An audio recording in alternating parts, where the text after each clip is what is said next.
Welcome back to another video. It's Bradford v Grimsby Town match preview. Let me know your score predictions and thoughts going into a game in the comments down below. Let me know your team news as well. Big injuries have hampered our squad selections for Saturday. Consistent injuries as well. It is rather worrying at this moment in time. Tyler Smith has been confirmed that he has been added to that injury list. And like the video if you do, subscribe if you're new. Thank you for 210 subscribers. We're on the way to 300 now. Bradford on Sky, and the last time we were lost to Carlisle at Brunton Park. And that was the last time we were at Sky. I've gone back to the last 5 games. Now, there was a game, and I couldn't remember what game it was. I've tried looking, I can't find it. So please let me know in the comments down below if you know who the game was against. But we were on Sky when Simon Grayson was manager. I've looked, I don't know if it were Wigan, Doncaster, MK Dons or someone like them. But I remember it being a night game, but I can't remember who it were against. So I haven't added that, but I've added the last time before that, but I remember we were on Sky, and that were against Bristol Rovers when Stuart McCall was the manager in that same season. Charlie White scored an hat-trick. That's as far back as I've gone. So in the last 5 games we've been on Sky, we've won 3, drawn 1 and lost 1. That loss being in the Carlisle game. To the past and present then, Abo Issa, obviously a big talking point himself at the minute with his start to life at Grimsby Town. And even Mike Hughes got asked about it today. Asked, why did it not work out? It didn't work out at City because he was injured all the time. When he was available, I remember a game where he came in, I think it was March, February, January time. He came in and he was way off the pace, and you could tell that he was sort of rushed back because of injuries in his area when he was coming back. I remember he didn't chase the ball on the halfway line, and he pulled up injured from it. And every time he got one in the team, he got injured, and you can't be doing that if you want to be a Bradford City player consistently. And I'm really glad it's working out for him, because I don't want to hold players back, because he's a player who I were really excited about coming in from Scunthorpe. A player with huge promise, scoring some banging goals at Scunthorpe, and now he's doing the same at Grimsby, so I wish him well with what he's doing over there. Charles Vernon, again another injured player at City, got his move to a bigger club, but you can't really blame him when he moved to Lincoln from City. You're hoping he can kick on after he did at City, and he got injuries there, I believe, barely got a kick, and now he's at Grimsby and he's already injured, so unfortunately he hasn't had the impact and different surroundings that Abo Issa has. And James Hansen, club legend James Hansen, always had a bit of stick, always loved him. He's always had that work rate, always had that commitment to Bradford City, and always been a true hero of mine. Went to Grimsby a couple of years after he harshly got treated on his way out of Bradford City. Obviously saw that in black and white on that Matter of Art documentary, and the way he got told that he had to leave. And when you're treating a legend like Hansen like that, it was only signs to come from Edding.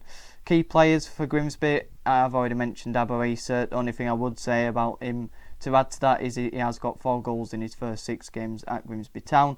Camille Conte, what a brilliant player he is. I love him. He's great on the ball, tenacious when he hasn't got the ball. You look at his defensive stats, very, very good at winning the ball back for his team, and when you watch him on the ball, he's a delight.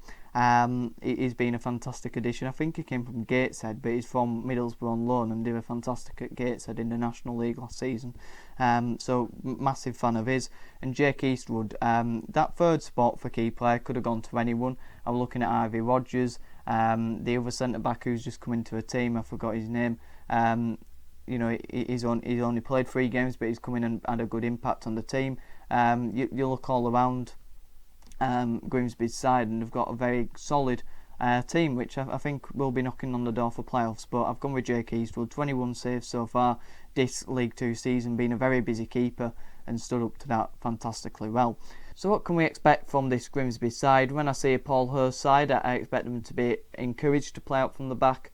The centre-backs do want to get the ball, but they want to play quickly into the defensive midfield. When you look at Camille Conte, is going to be influential for them to get on the ball. We've got to be tight to him, don't give him too much time on the ball, otherwise he'll exploit that. They'll play a high line, a high compact defensive line to try and set traps, and I have no doubt that they'll do that, even if they don't do that consistently. I don't care who we're going to be up against, that's how they're going to set up, because you look at the teams when they get results against us, you look at Mansfield, Crewe give us a good game, they set up with a high line to try and cram us in and make mistakes in our own penalty box, and that consistently happens. Colchester did it, of course, with Harry Lewis's mistake, and I think it might be in Grimsby last year, or Gillingham. I think it was Grimsby when Lewis got caught playing out from the back with, I want to say, Matty Platt, and we conceded a penalty because of their high line and putting pressure on us, and they'll set traps, and every team's defending like that against us in our half, and it's having problems. So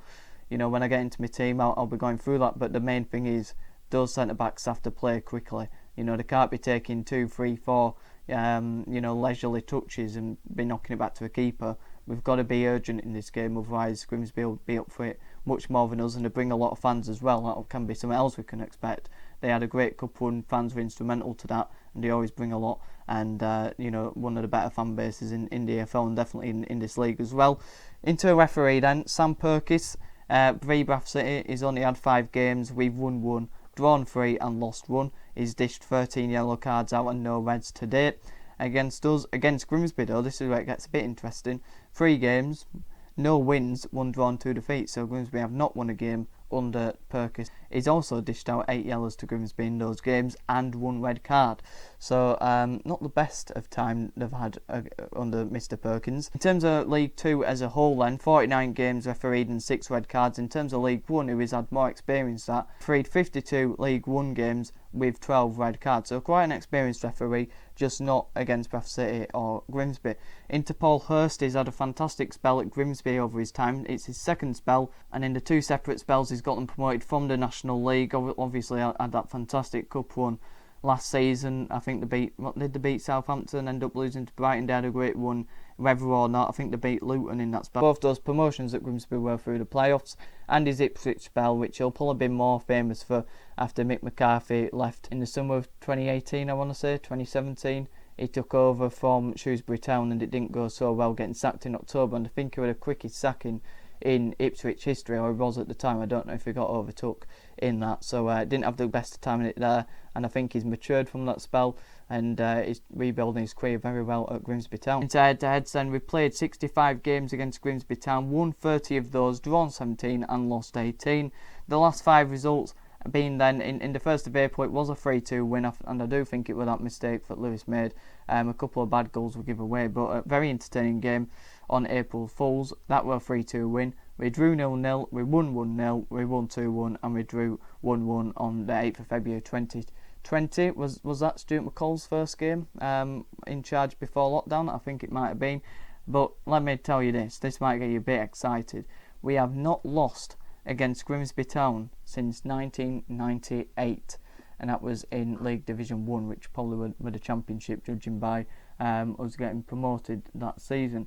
A fantastic record in recent times against Grimsby Town, and hopefully that can continue. Starting 11 then, not much time to get through this, but Harry Lewis in goal, got to stick with you, man. He's had a fantastic spell back into a team.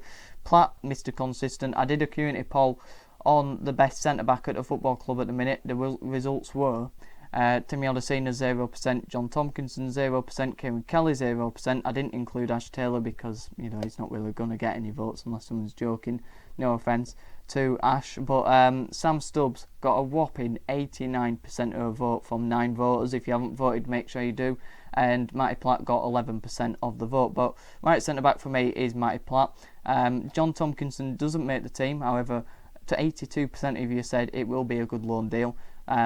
You said he's in contention for the game, which surprised me because I thought he was injured. Go with Stubbs in the centre. I don't think he will be ready. Tompkinson, and he ain't going to play Odesina in this world, is he? He's never going to get a chance. So Stubbs and Kelly remain in the back 3 for me. Kelly developing, improving every game he plays at the minute. Right wing back, I've got Brad Halliday. Can't say how you go, okay, coming back into the team. Brad Halliday's took his chance really well in the team, and hopefully he can provide a good bit of width in that team, and so will Lewis Richards, hopefully, because I'm sticking with the 3-4-2-1 sort of formation, and I think you've got to, when you look at the injuries, if we had Tyler Smith, we would have gone back to a 4-2-3-1. Smallwood stays in the midfield now because McDonald's injured. I'd stick with Smallwood. I didn't think he had a particularly good game against Mansfield. I thought he was a bit lazy, not lazy, but a bit lethargic in his play. I thought he was back to sort of the Morecambe type of performance from him. So I'd want to take him out, but with the injuries of Patterson, McDonald, Gilead's still out. He's got to play. It's as simple as that. You can't put anyone else in when these two are your only options. Source of Derby partners him, although I was really impressed with his performance against Mansfield. Even if everyone were fit, I'd probably still play him. Carry the ball into the final third, because we're really going to need that ball carrier to progress the ball. And Smallwood's got to take the ball off the back three, because if he doesn't, it's just going to be sideways passing all the time, and they're going to read that and they'll intercept those passes, and it will be very predictable like we always are. Whereas if Small can just break away from those that high line, that will be very compact, and just slot into sort of a fourth centre back position, helps us play the ball a lot quicker, and that's also on the centre backs as well, to keep passing the ball at a good intensity. Into a final third then. Now, I had a lot of thought about this back and forth, and I hope Mark Hughes has as well. I hope he hasn't just gone, well, we have only got one striker in the club, we'll just play Matt Derbyshire. That's just not going to be sustainable for this game, and it ain't going to work for 70 minutes, it ain't going to work for half an hour, it ain't going to work for 5 minutes. And Matt Derbyshire's not up to the level. I think he's 37, 38 now. He should be on the coaching role. He should be in the dugout. He should, or wherever he should be, over in Cyprus. I think he came in Cyprus on Sunday. Put your feet up, because you unfortunately he isn't offering anything to us, and he's a waste of a wage.